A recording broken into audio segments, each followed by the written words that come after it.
Dante, saan ba nakalagay ang nakumpiskang cocaine mula dyan sa nahuling Pinay na galing sa Sierra Leone?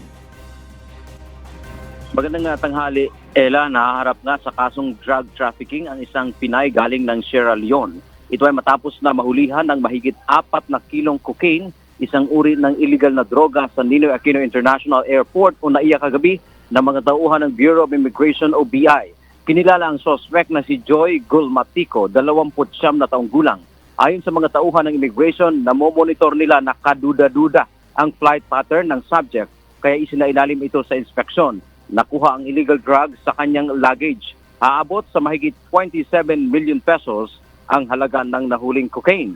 Isinailalim na sa inquest proceedings ang suspect kaugnay sa kasong kinakaharap nito. Yan ang ating update mula dito sa Maynila. Balik sa iyo, Ella.